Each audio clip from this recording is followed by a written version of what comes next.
ഇനി അതിൻ്റെ അതാപ് നിങ്ങളൊന്ന് സഹിക്കുക. ഞങ്ങൾ ഈ 4 പേർക്ക് ഇപ്പോഴത്തെ ഒരു ഫാഷനാണിത്. അപ്പോൾ അതിൻ്റെ ബുദ്ധിമുട്ട് കുറച്ചൊന്നുമല്ല. ഇൻഷാ അല്ലാഹ് പ്രിയപ്പെട്ട നല്ലവരായ സഹോദരങ്ങൾ, സഹോദരിമാരെ, കോവിഡ് കാലത്തിന് ശേഷം ഒരുപാട് ആളുകൾ സ്വന്തം ഉപ്പയെ പള്ളിപ്പറമ്പിലേക്ക് വലിച്ചെറിയുമ്പോൾ നോക്കി നിൽക്കാൻ വിധിക്കപ്പെട്ട മക്കളെ കണ്ടവരാണ് നമ്മൾ. പൊന്നുമ്മയെ ഒന്നടുത്തു പോയി നിസ്കരിക്കാനോ മുഖമൊന്ന് കാണാൻ പോലും പറ്റാത്ത വിധത്തിൽ എൻ്റെ പെങ്ങന്മാരെ, പ്രിയപ്പെട്ട ഉമ്മയെ പള്ളിപ്പറമ്പിലേക്ക് വലിച്ചെറിയുമ്പോഴും അത് നോക്കി നിന്ന മക്കളെ കണ്ടവരാണ് നമ്മളൊക്കെ. ഇതൊരു യാഥാർത്ഥ്യമാണ്. കോവിഡ് കാലത്തിന് ശേഷം ജീവിതത്തിൽ പല മാറ്റങ്ങളുമുണ്ട്. പല ദീനുള്ള കുടുംബത്തിലും നല്ല ലജ്ജയും ഒതുക്കമുള്ള പെൺകുട്ടികളും ആൺകുട്ടികളിലും വലിയ മാറ്റമുണ്ടാക്കിയ സാഹചര്യങ്ങളുണ്ട്. ഇത് ഞാൻ നിങ്ങളോട് കൂടുതൽ പറയേണ്ടതില്ല. വളരെ വിഷമകരമായ അവസ്ഥ. മലപ്പുറത്തെ നമ്മുടെ ജില്ലയിൽ 2 കുടുംബം, എൻ്റെ ഓർമ്മയിൽ ഒരു ഉമ്മയും ഉപ്പയും വല്ലാതെ വേദനിച്ച് പിടയുന്നുണ്ട്. വിഷയം എന്താ ചോദിച്ചാൽ, പെൺകുട്ടിയുടെ നിർബന്ധം എനിക്ക് ഇന്ന വ്യക്തിക്ക് എന്നെ കല്യാണം കഴിച്ചു കൊടുക്കണം. നമ്മുടെ ജില്ലയിൽ കാരവന്മാരെ, ജ്യേഷ്ഠാനുജന്മാരെ മുമ്പ് ഒരു ഒതുക്കം എന്ന് പറയുമ്പോൾ 10-18 വയസ്സ് തികയാത്ത കുട്ടി നിർബന്ധിക്കുകയാണ് ഉമ്മയെയും ഇന്ന വ്യക്തിക്ക് എന്നെ കല്യാണം കഴിച്ചു കൊടുക്കണം. തെരഞ്ഞെടുക്കുകയാണ് പെൺകുട്ടികൾ, ആൺകുട്ടികളും തെരഞ്ഞെടുക്കുകയാണ്. 40 ലക്ഷത്തിലേറെ മുടക്കി എന്നൊരു ഹാജി പറഞ്ഞു. അൽഹംദുലില്ലാഹ്, എൻ്റെ മകന് 40 ലക്ഷത്തിലേറെ രൂപ മുടക്കി. ഇപ്പോൾ ആ മനുഷ്യൻ പറയുന്നത്, മരിക്കാൻ വല്ല വഴിയുണ്ടോ? അവനൊരു വേശ്യപ്പെണ്ണുമായി വീട്ടിലേക്ക് വന്നിട്ടുണ്ട്. വേദനാജനകമായ രംഗമാണ് ഞാനിവിടെ പറയുന്നത്. 18 വയസ്സ് തികയാൻ ദിവസങ്ങളെ ബാക്കിയുള്ളൂ. ഈ പെൺകുട്ടിയുടെ നിർബന്ധത്തിന് വഴങ്ങിയിട്ട് കല്യാണം കഴിപ്പിച്ചു കൊടുത്തു. മോളെ, ഒരു 2 ആഴ്ച കൂടെ കഴിഞ്ഞിട്ട് അനുവദിച്ചില്ല എന്ന പെൺകുട്ടി. പക്ഷേ ഒരാഴ്ചയായില്ല, അപ്പോഴേക്കും ആ പെൺകുട്ടി പറഞ്ഞു, എനിക്ക് അവനെ വേണ്ട, വേറെ ഒരുത്തൻ എന്നെ അന്വേഷിക്കുന്നുണ്ട്. നിക്കാഹ് കഴിഞ്ഞതിന് ശേഷമുള്ള വാക്കുകൾ.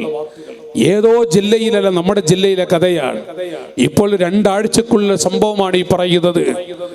അവസാനം ഉപ്പ വിഷമത്തോടെന്തൊരു വാക്ക് പറഞ്ഞു. അതോടുകൂടെ പെൺകുട്ടി കേസ് കൊടുത്തു. എന്നെ 18 വയസ്സ് തികയുന്നതിന് മുമ്പ് ഉമ്മയും ഉപ്പയും നിർബന്ധിച്ച് കല്യാണം നിക്കാഹ് ചെയ്യിപ്പിച്ചു. മാതാപിതാക്കളെ ആ സാധുക്കളിൽ നിന്ന് 20 കൊല്ലം അവർക്ക് ജയിലറയാണ് തീരുമാനിച്ചിരിക്കുന്നത്. 20 കൊല്ലമാണ് ആ പാവങ്ങൾ. ആരോട് പറയും, എന്തു പറയും? സ്വന്തം മകൾ, ഒരു ശഫക്കത്തില്ല. പണ്ട് പെൺകുട്ടികൾക്ക് പ്രത്യേക ഒരു ശഫക്കത്തുണ്ടാവില്ലേ? നിങ്ങൾ ആലോചിച്ചു, 20 കൊല്ലമാണ് ആ പാവങ്ങൾക്ക് തടവ്. സ്വന്തം ഉമ്മാക്കും ഉപ്പാക്കും, അതും ഇവളുടെ വാക്ക് കേട്ട്. 2ാമത് ഒഴിവാക്കൽ പറഞ്ഞപ്പോ ആ പാവങ്ങൾ ഒരു വാക്ക് പറഞ്ഞതിന് കേസ് കൊടുത്ത് ഒരു ലജ്ജയുമില്ലാതെ, ഒരു ദയ പോലുമില്ലാതെ. ഇവിടെയാണ് നാമൊക്കെ ജീവിക്കുന്നതെന്ന് ഓർക്കേണ്ടതുണ്ട്. നല്ലവരായ എൻ്റെ പ്രിയപ്പെട്ട സഹോദരങ്ങളോട്, ഒരു ഭാഗത്ത് ഉമ്മയുടെ തലയിലേക്ക് ചവിട്ടുന്ന കാഴ്ചകൾ എന്റെ യുവാക്കളെ, വാട്സപ്പ് ലോകമാണ്. നമ്മളൊക്കെ കാണുന്നു, മനസ്സ് പതറുന്നു. ഉമ്മയുടെ തലയിലേക്ക് ചവിട്ടുക എന്ന് പറഞ്ഞാൽ എടക്കുളം ഭാഗത്തുള്ള ജ്യേഷ്ഠാനുജന്മാരോട് കൂടുതൽ പറയേണ്ടതില്ല. ദീനുള്ള മഹത്തുക്കളുടെ പാദസ്പർശം ഏറ്റുപോയ മണ്ണാണ് എടക്കുളത്തെ മണ്ണ് എന്ന് ഞാൻ നിങ്ങളോട് പറയേണ്ടതില്ല. വലിയ മഹത്തുക്കൾ, പണ്ഡിതമുത്തുകൾ, ആ പണ്ഡിതമുത്തുകളെ വാർത്തെടുത്ത മണ്ണാണിത്. ഇവിടെ ഞാൻ പറയുന്നത്, സ്വന്തം ഉമ്മയെ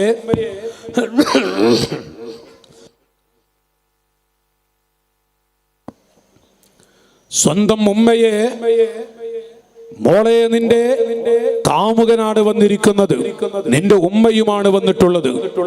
നീ നിന്റെ ഉമ്മയുടെ കൂടെ പോകുന്നുവോ അതോ നിന്റെ കാമുകന്റെ കൂടെ പോകുന്നുവോ എന്ന് ചോദിക്കുമ്പോ ഈ പെൺകുട്ടി ഉടനെ പറഞ്ഞു, ഞാൻ എന്റെ കാമുകന്റെ കൂടെയാ പോകുന്നത്. സുബ്ഹാനല്ലാഹ്, കേട്ട് തരിച്ചുപോയ പെൺകുട്ടി പൊന്നുമകളുടെ കാൽക്കലങ്ങ് വീണു. മോളെ എന്ന് വിളിച്ചു. രണ്ട് കാലും കൂട്ടിപ്പിടിക്കുമ്പോൾ ആ പെൺകുട്ടി ഉമ്മയുടെ തലയിലേക്ക് ചവിട്ടുന്ന കാഴ്ച കാണണം.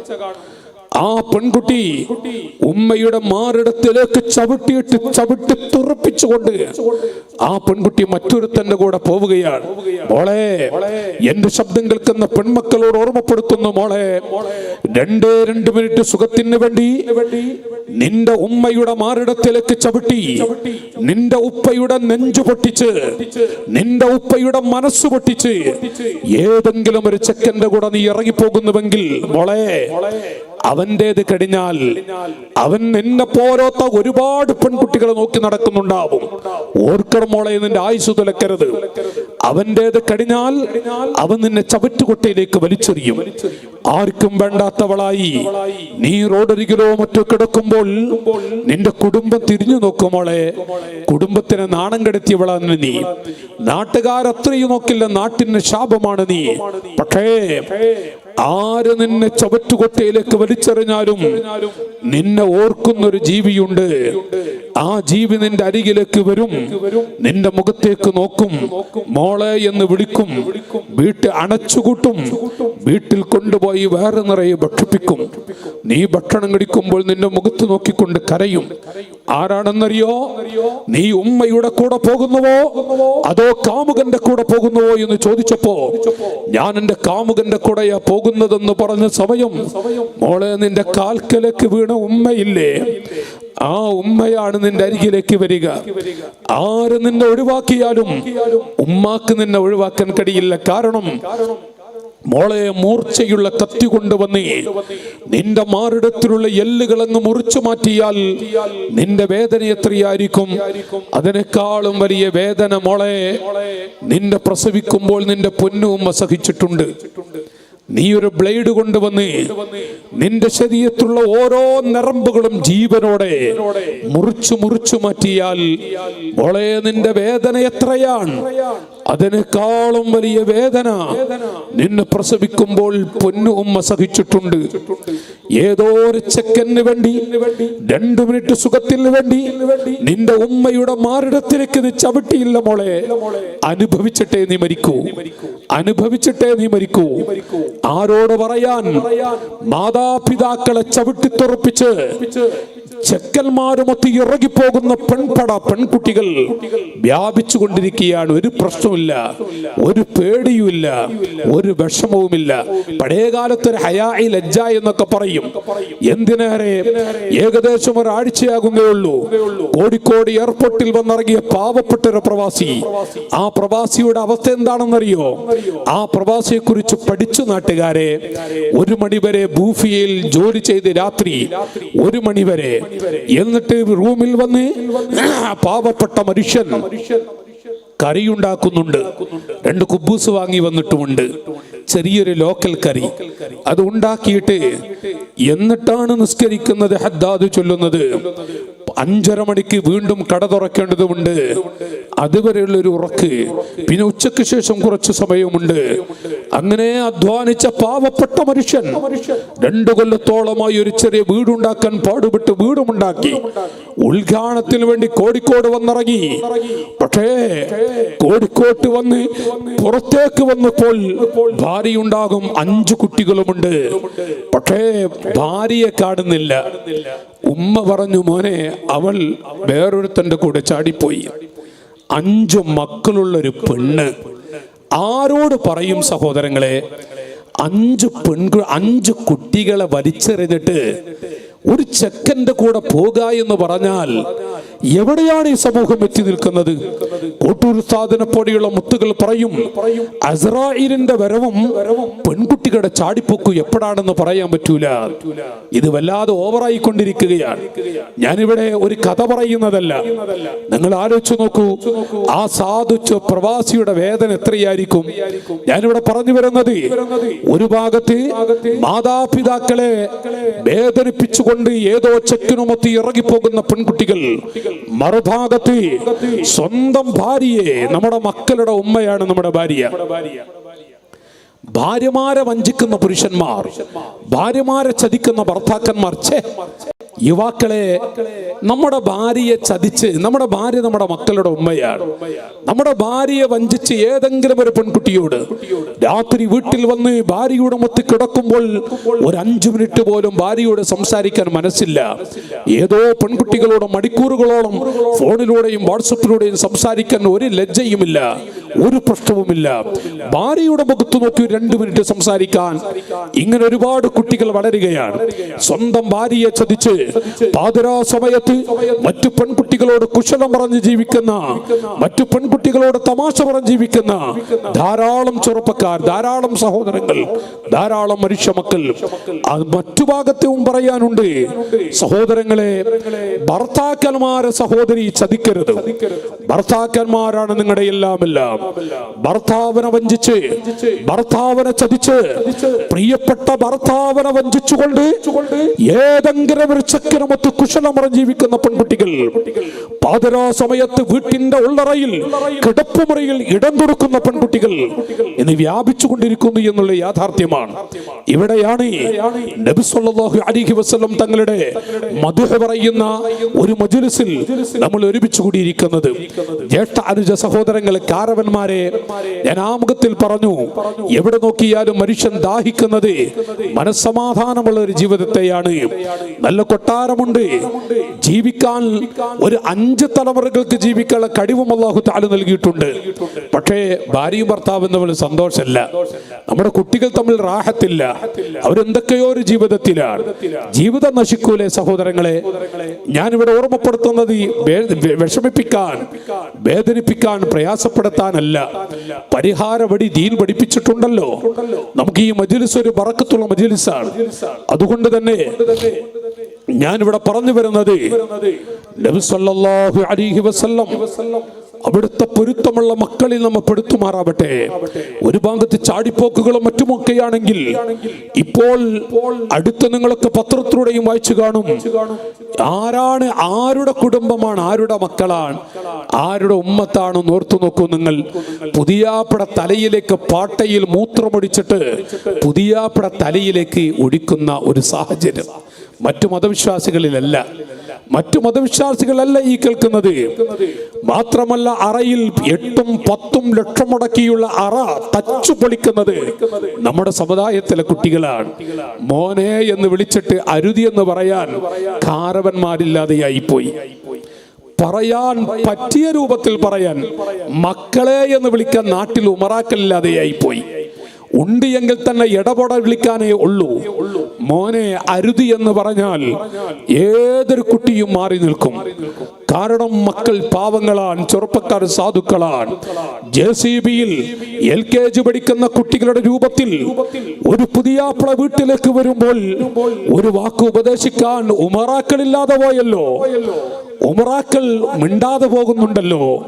നമ്മുടെ മലപ്പുറത്തിന്റെ ഹൃദയഭാഗത്ത് പോലും അലയടിക്കുന്നുണ്ട് ഈ ശൈലികൾ. പക്ഷേ ഓ എന്റെ അനുജന്മാരെ, ഞാൻ എന്റെ ചെറുപ്പക്കാരായ കുട്ടികളോട് ഓർമ്മപ്പെടുത്തുന്ന മോരെ, 20 കൊല്ലം മുമ്പ് എടക്കുളം ഭാഗത്ത് നിന്ന് കോഴിക്കോട്ടേക്ക് ബസ് കയറിയാൽ ഏത് ബസ്സിലാണ് ടെലിവിഷൻ ഉണ്ടായിരുന്നത് കാണാൻ പ്രയാസമായിരുന്നു. കാരവന്മാർക്കൊക്കെ അറിയാം. 20 കൊല്ലം മുമ്പ് എടക്കുളത്ത് നിന്ന് ബസ്സിൽ കയറിയാൽ ചെവിട് പൊത്തേണ്ട ഗതികേടില്ല, കണ്ണടക്കേണ്ട അവസ്ഥയുമില്ല. കാരവന്മാരെ, ഇന്നോ നമ്മുടെ കുട്ടികൾ പാവങ്ങളാണ്, നമ്മുടെ മക്കൾ സാധുക്കളാണ്. ചെറുപ്പക്കാരായ കുട്ടികളെ പരിഹസിക്കരുത്, ചെറുപ്പക്കാരായ മക്കളെ പരിഹസിക്കരുത്. അവർ കാണുന്നത്, അവർക്ക് എത്ര മണിക്കൂർ ചുവടുപൊത്തിരിക്കാൻ കണ്ണടച്ചിരിക്കാൻ കഴിയും. സാധുക്കളാണ്. പക്ഷേ അവർക്കൊരു നല്ല നസീഹത്ത് കൊടുക്കാൻ ഞാൻ എന്റെ ശബ്ദം കേൾക്കുന്ന അനുജന്മാരോട് ഓർമ്മപ്പെടുത്തുന്നു. എന്റെ പൊന്നുമക്കൾ, പെൺകുട്ടികളായ പ്രിയപ്പെട്ട മക്കളെ, നിങ്ങളോട് ഞാൻ ഓർമ്മപ്പെടുത്തുന്നു. മോളെ, ഏതെങ്കിലും 2 മിനിറ്റ് സുഖത്തിന് വേണ്ടി നിന്റെ ഉമ്മയുടെ നെഞ്ചത്ത് ചവിട്ടി വല്ല ചെക്കന്മാരുമൊത്തി ഇറങ്ങിപ്പോകുന്നുവെങ്കിൽ മോളെ, ഒന്ന് ചിന്തിച്ചിട്ടുണ്ടോ? പടച്ച റബ്ബ് നിനക്ക് നൽകാൻ പോകുന്ന ഭവിഷ്യത്തുകൾ നീ ചിന്തിച്ചിട്ടുണ്ടോ? മോളെ, അരുത്. ഒരു വേള നാം ഓർക്കേണ്ടതുണ്ട്. ഹബീബായ നബി സല്ലല്ലാഹു അലൈഹി വസല്ലം ഫഖദ് ഇഖ്തബഅതു ദഅവതി ശഫാഅത്തൻ ലി ഉമ്മതി, ഖദ് ഇഖ്തബഅതു ദഅവതി ശഫാഅത്തൻ ലി ഉമ്മതി. നൂറ്റാണ്ടുകൾക്ക് മുമ്പ് ഞാൻ എന്റെ യുവ മനസ്സുകളോട് ചോദിക്കട്ടെ മോനെ, അഷ്റഫുൽ ഖൽഖ് സല്ലല്ലാഹു അലൈഹി വസല്ലം നൂറ്റാണ്ടുകൾക്ക് മുമ്പ് ഹബീബായ നബി മുഹമ്മദുർ റസൂലുള്ളാഹി സല്ലല്ലാഹു അലൈഹി വസല്ലം, നല്ല മൈക്ക് സെറ്റ് നിങ്ങൾ നല്ല കുറച്ചിട്ടുണ്ട്. ഞാൻ അമാനുസ്ത വരുമ്പോൾ നിങ്ങൾ കൂട്ടും നോക്കിക്കോളി. ഇപ്പം തന്നെ കൂട്ടിയത് നമ്മളെ ഒന്ന് സഹായിക്കുക. അടിപൊളി മൈക്കാണ് ഈ മക്കളെ. അമാനുസ്ത വന്ന വിടൂല, ഒരു നല്ലോണം ഉഷാറാക്കാൻ പറയാതെ. നിങ്ങളാണ് കൂട്ടിക്കാളി, നമ്മളൊന്ന് സഹായിച്ചാളി. നമ്മളെ മൂലം ഒന്നല്ലേ ഇൻഷാ അല്ലാഹ്. وقد اختبأت دعوتي شفاعة لأمتي. നബി സല്ലല്ലാഹു അലൈഹി വസല്ലം പറഞ്ഞു, ഓരോ നബിമാർക്കും ഓരോ പ്രവാചകന്മാർക്കും അല്ലാഹു തആല ചില പ്രത്യേക ദുആകൾ കൊടുത്തിട്ടുണ്ട്. അല്ലയോ സ്വഹാബികളെ, ആ മഹാന്മാരൊക്കെയും കലീമുല്ലാഹി മൂസാ നബി അലൈഹിസ്സലാത്തു വസ്സലാം അല്ലാഹു തആല കൊടുത്ത പ്രത്യേക ദുആ, മഹാനവറുകളെ കുറിച്ച് വ്യഭിചാരാരോപണം നടത്തിയപ്പോൾ ആ ദുആ അവിടുന്ന് ചെലവഴിച്ചു. ബഹുമാനപ്പെട്ട ഖലീലുല്ലാഹി ഇബ്രാഹിം നബി അലൈഹിസ്സലാത്തു വസ്സലാം തീകുണ്ടാരത്തിലേക്ക് വലിച്ചെറിയാൻ പോകുമ്പോഴും അല്ലാഹു കൊടുത്ത ദുആ അവിടുന്ന് ചെലവഴിച്ചു. എന്റെ ഉമറേ, എന്റെ കാലുവെട്ടി നെരിയാണി വെട്ടി രക്തം ഒഴുകുന്ന സമയം, എന്റെ വായിൽ നിന്ന് പല്ലു തെറിപ്പിച്ച സമയമുണ്ട്. വീണപ്പോൾ പോയതല്ല, പ്രായാധിക്യം കൊണ്ട് പോയതുമല്ല, ആ പല്ലു തെറിപ്പിച്ചതാണ്. മാത്രമല്ല, എന്റെ കഴുത്തിലേക്ക് കുടൽമാലകൾ വലിച്ചെറിഞ്ഞു. എന്റെ പൊന്നുമകൾ ഫാത്തിമ എന്ന എന്റെ കരൾ വന്നു. ഉപ്പാ വാ അബതാ, ഉപ്പ എന്ന് വിളിച്ച് എന്റെ പൊന്നുമകൾ കരഞ്ഞപ്പോഴും ഖദീജ ഉമ്മ പലപ്പോഴും പറയും, ഞാൻ നബി സല്ലല്ലാഹു അലൈഹി വസല്ലം തങ്ങളുടെ അരികിൽ ഇരിക്കുമ്പോൾ നബി തങ്ങൾ വല്ല ചിന്തയിലോ വേറെ വല്ല ടെൻഷനിലോ ആണ് എങ്കിൽ ഞാൻ മെല്ലെ ചവിട്ടിൽ പോയി പറയും, നബിയേ, ഫാത്തിമയുടെ ഉമ്മ ഇവിടെ ഇരിക്കുന്നുണ്ട്. ഫാത്തിമയുടെ ഉമ്മ എന്ന് കേട്ടാൽ ഉടൻ റസൂലുള്ള എന്റെ മുഖത്ത് നോക്കി പുഞ്ചിരിക്കും. നബി തങ്ങൾക്ക് ഫാത്തിമ എന്ന് കേട്ടാൽ അങ്ങനെയാണ്. ആ ഫാത്തിമയുടെ കുഞ്ഞു കൈകളെ കൊണ്ട് നബി തങ്ങളുടെ കഴുത്തിലേക്ക് വലിച്ചെറിഞ്ഞ പല വസ്തുക്കളും എടുത്തു മാറ്റുമ്പോൾ നബി തങ്ങൾ പറഞ്ഞു, അപ്പോഴും എനിക്ക് അല്ലാഹു തആല നൽകിയ ദുആ ഞാൻ ചെലവഴിച്ചിട്ടില്ല, ഞാൻ ആ ദുആ നടത്തിയില്ല. ത്വായിഫിലേക്ക് പോകുമ്പോൾ കുട്ടികളെ കൊണ്ട് കല്ലെടുത്തെറിയിപ്പിച്ചു, എന്നിട്ടും ഞാൻ ദുആ നടത്തിയില്ല. മാത്രമല്ല, എന്റെ പ്രിയപ്പെട്ട മഹദി, എന്റെ പ്രിയപ്പെട്ട ഭാര്യ ആയിഷ എന്ന മഹദിയെ വ്യഭിചാരാരോപണം നടത്തിയ സമയമുണ്ട്. അപ്പോഴും എനിക്ക് അല്ലാഹു തആല നൽകിയ ദുആ ഞാൻ ചെലവഴിച്ചില്ല. സ്വഹാബികളെ, എനിക്ക് അല്ലാഹു തആല നൽകിയ ദുആ ഫഖദ് ഇഖ്തബഅതു ദഅവതി ശഫാഅത്തൻ ലി ഉമ്മതി, എന്റെ പാവപ്പെട്ട ഉമ്മത്തിന് ശഫാഅത്ത് ചെയ്യാൻ വേണ്ടി ഞാൻ ആ ദുആ മാറ്റി വെച്ചിട്ടുണ്ട്. മുഹമ്മദുർ റസൂലുള്ളാഹ് ഖാല റസൂലുള്ളാഹി സ്വല്ലല്ലാഹു അലൈഹി വസല്ലം. ഈ നബി തങ്ങളുടെ കുട്ടികളല്ലേ നമ്മൾ. അവിടുത്തെ കാലുപെട്ടി നെരിയാണി പെട്ടി രക്തം ഒഴുകുമ്പോ സ്വഹാബത്ത് ചോദിച്ചു, നബിയെ, അങ്ങയുടെ വായിൽ നിന്ന് പല്ലു തെറിപ്പിച്ച കഴുത്തിലേക്ക് കാലിലേക്ക് കല്ലെടുത്തെറിഞ്ഞ ആളുകൾക്കൊന്ന് കേടായി ദുആ ചെയ്തുകൂടെ? റസൂലുള്ളാഹി പറഞ്ഞു, സ്വഹാബികളെ, എന്റെ കാലിലേക്ക് കല്ലെടുത്തെറിഞ്ഞ, എന്റെ വായിൽ നിന്ന് പല്ല് തുറപ്പിച്ച ആ മനുഷ്യന് അല്ലാഹു ഹിദായത്തിന്റെ വെളിച്ചം കൊടുത്ത് സ്വർഗത്തിലേക്ക് പോകുന്നത് കണ്ടാൽ എന്റെ സന്തോഷം എത്രയാണ് സ്വഹാബത്തെ. എന്നെ കല്ലെടുത്തെറിഞ്ഞ മനുഷ്യനെങ്ങാനും അല്ലാഹു ഹിദായത്തിന്റെ വെളിച്ചം കൊടുത്ത് സ്വർഗത്തിൽ പോകുന്നത് കണ്ടാൽ എന്റെ കുളിർമ എത്രയാണെന്ന് പറഞ്ഞ നബി സല്ലല്ലാഹു അലൈഹി വസല്ലം, മോനെ, അല്ലാഹുവിന്റെ ഹബീബിനെ മറന്നുകൊണ്ട് മറ്റു മതവിശ്വാസികൾ പോലും ചെയ്യാത്ത വിധത്തിൽ കല്യാണവേളകളിലും മറ്റുമൊക്കെ കാട്ടിക്കൂട്ടുന്ന അവസ്ഥകളും എന്റെ മക്കളെ, പെൺകുട്ടികളോട് ഞാൻ ഓർമ്മപ്പെടുത്തുന്നു. മോളെ, നബിത്തങ്ങളെ മറന്നുകൊണ്ട് മാതാപിതാക്കളുടെ നെഞ്ചുപൊട്ടിച്ച് ഏതെങ്കിലും ചെക്കന്മാരും ഒത്തൊക്കെ ഇറങ്ങിപ്പോകുമ്പോൾ നബിത്തങ്ങളുടെ വേദന എത്രയായിരിക്കും, അല്ലാഹുവിന്റെ ഹബീബിന്റെ വിഷമം എത്രയായിരിക്കും. മത്താ അൽഖാ ഇഖ്വാനി, ഞാൻ എൻ്റെ മക്കളെ എന്ന് കണ്ടുമുട്ടും. അല്ലാഹുവിന്റെ ഹബീബ് ഒരിക്കൽ ചോദിച്ചു സ്വഹാബികളോട്, അലസ്നാ ഇഖ്വാനക യാ റസൂലല്ലാഹ്, നബിയേ, ഞങ്ങളൊക്കെ ഇവിടുത്തെ കുട്ടികളല്ലയോ തങ്ങളെ? ലാ ബൽ അൻതും അസ്ഹാബി, നിങ്ങളൊക്കെ എൻ്റെ സ്വഹാബികളാണ്. വ ഇഖ്വാനി വഫീ റിവായത്തിൻ ബഔലാദി, ആരാണ് എൻ്റെ മക്കളെന്നറിയുമോ? അല്ലദീന ആമനൂ ബി വലം യറൗനി, എന്നെ കാണാത്ത, എൻ്റെ കൂടെ നിസ്കരിക്കാൻ അവസരം ലഭിക്കാത്ത, എൻ്റെ കൂടെ ഇരുന്നുകൊണ്ട് ഭക്ഷണം കഴിക്കാൻ അവസരം കിട്ടാത്ത ഒരുപാട് പാവങ്ങൾ എൻ്റെ വഫാത്തിന് ശേഷം വരും. സ്വഹാബികളെ, എന്നെ വെറുത്തിട്ട് ആ മക്കളൊന്നും ചെയ്യൂലല്ലോ. മത്താ അൽഖാ, ശൈത്താൻ പഠിപ്പിച്ചുകൊണ്ട് ആ മക്കൾ പലതും ചെയ്യും. ആ മക്കളെ ഞാൻ എന്ത് കണ്ടുമുട്ടുമെന്ന് പറഞ്ഞ് കണ്ണീരൊടുക്കിയ നബി സല്ലല്ലാഹു അലൈഹി വസല്ലം തങ്ങൾ ഈ മരീമസമായി കൊണ്ടിരിക്കുന്ന ചുറ്റുപാടിൽ നബിത്തങ്ങളുമായുള്ള ഒരു ചെറിയ അടുപ്പം എന്റെ യുവാക്കളോട്, എന്റെ അനുജന്മാരോട്, എന്റെ പെൺകുട്ടികളോട്, മാതാപിതാക്കളെ ഇരുത്തി ഞാൻ ഓർമ്മപ്പെടുത്തുന്നു. മോളെ, ആ മദീനയുമായി ഒരു ചെറിയ ബന്ധം നമുക്ക് സ്ഥാപിക്കാൻ കഴിയണ്ടേ? എന്നാൽ ജീവിതത്തിൽ ഒരു മാറ്റമുണ്ടാക്കാൻ കഴിയും.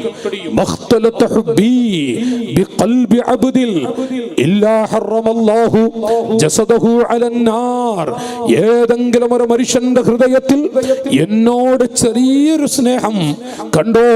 ഉസ്താദുമാരെ ഇരുത്തി ഞാൻ പറയട്ടെ, ഹബീബായ നബി മുഹമ്മദുർ റസൂലുള്ളാഹി നബി സല്ലല്ലാഹു അലൈഹി വസല്ലം തങ്ങൾ പറയുന്നു, മഖ്തലത ഹുബ്ബി ബിഖൽബി അബ്ദിൽ ഇല്ലാ ഹറമല്ലാഹു ജസദഹു അലന്നാർ, ഏതെങ്കിലും ഒരു മനുഷ്യന്റെ ഹൃദയത്തിൽ എന്നോട് ചെറിയൊരു മഹബ്ബത്തുണ്ടോ, ആ മഹബ്ബത്തുള്ളവനെ അല്ലാഹു തആല നരകത്തിലിടില്ല.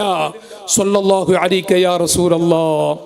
മഖ്തലത ഹുബ്ബി ബിഖൽബി അബ്ദിൻ ഇല്ലാ ഹറമല്ലാഹു ജസദഹു അലന്നാർ, ഏതെങ്കിലും ഒരു മനുഷ്യന്റെ ഹൃദയത്തിൽ എന്നോട് ചെറിയൊരു ഹുബ്ബുണ്ട് എങ്കിൽ ആ മഹബ്ബത്തുള്ളവനെ അല്ലാഹു തആല നരകത്തിലിടില്ല എന്ന് പറഞ്ഞാൽ ആ നബിത്തങ്ങളുടെ കുട്ടികളല്ലേ നാട്ടുകാരെ നമ്മൾ?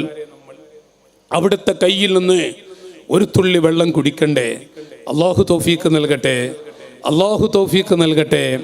നബി സല്ലല്ലാഹു അലൈഹി വസല്ലം തങ്ങൾ, ഞാൻ നേരത്തെ ചാടിപ്പോക്കുകളും മറ്റുമൊക്കെ പറഞ്ഞത് വേദനിച്ചു കൊണ്ടിരിക്കുന്ന രക്ഷിതാക്കൾ, ഒരു ഹാജി കഅബാലയത്തിന്റെ കില്ല പിടിക്കാൻ പലവട്ടം ഭാഗ്യം ലഭിച്ച ഒരു മനുഷ്യൻ, ആ മനുഷ്യൻ പറഞ്ഞു, മക്കളില്ലായിരുന്നുവെങ്കിൽ ഇല്ല എന്ന വിഷമേ ഉള്ളൂ, ഉണ്ടായിപ്പോയി. മരിക്കാൻ എന്തെങ്കിലും വഴിയുണ്ടോ എന്ന് ചോദിക്കുന്ന ഹാജിമാർ ഏതോ ജില്ലയിലല്ല, നമ്മുടെ ജില്ലയിലെ കഥയാണ് ഞാൻ പറയുന്നത്. മരിക്കാൻ വല്ല വഴി ഇസ്ലാമിലുണ്ടോ? കാരണം ഒരു വേഷപ്പെണ്ണുമായി വീട്ടിലേക്ക് ഒരു വേഷപ്പെണ്ണിനെ കൊണ്ടുവന്ന കാഴ്ച കാണുമ്പോ ബാപ്പ പതറൂലേ, ഉമ്മ പതറൂലേ? ഓർത്തു നോക്കി, എന്താണ്, എവിടെയാണ്, എന്തു പറയാൻ, ആരോട് പറയാൻ? ഞാനിവിടെ ഓർമ്മപ്പെടുത്തുന്നത്, മഖ്തലത ഹുബ്ബി ബിഖൽബി അബ്ദിൻ ഇല്ലാ ഹറമല്ലാഹു ജസദഹു അലന്നാർ, ഏതെങ്കിലും ഒരു മനുഷ്യന്റെ ഹൃദയത്തിൽ എന്നോട് ചെറിയ മഹബ്ബത്തുണ്ടോ, ആ മഹബ്ബത്തുള്ളവനെ അല്ലാഹു തആല നരകത്തിലിടില്ല. സ്വഹാബികളെ വല്ലാതെ സന്തോഷിപ്പിച്ച ഒരു ഹദീസ്, മുഹമ്മദുർ റസൂലുള്ളാഹി. നിങ്ങൾക്ക് തണുപ്പേറ്റണ്ട, എടക്കുളം ഭാഗം ഞാനൊക്കെ ഓതുന്ന കാലം തൊട്ട് പരിചയമുള്ള നമ്മളെ ഇപ്പോൾ ഇവിടെ ഉദ്ഘാടനം ചെയ്തു പോയ പല്ലാർ ഉസ്താദ് അടക്കം ഉസ്താദിൻ്റെ വീട്ടിലൊക്കെ എപ്പോഴും വരുന്ന ആളാണ്. അള്ളാഹു ഉസ്താദ്മാർക്കൊക്കെ വർക്കത്ത് കൊടുക്കട്ടെ. എല്ലാവരും ഇവിടെ എത്ര വലിയ എടക്കൾ ഉസ്താദ് എന്ന് പറഞ്ഞാൽ മർക്കസിലെ മുദ്രിസ എന്ന് ബഹുമാനപ്പെട്ട ഷെയ്ഖുനയുടെ ദറജ ഏറ്റിക്കൊടുക്കട്ടെ. എത്ര വലിയ മഹാന്മാർ, ഫദ്ൽ ഉസ്താദിൻ്റെ അവരുടെ ഉപ്പാപ്പമാരടക്കമുള്ള വലിയ വലിയ മഹാന്മാർ. അള്ളാഹു തആല ബർക്കത്ത് നൽകട്ടെ നമുക്ക് എല്ലാവർക്കും ഇൻഷാ അല്ലാഹ്.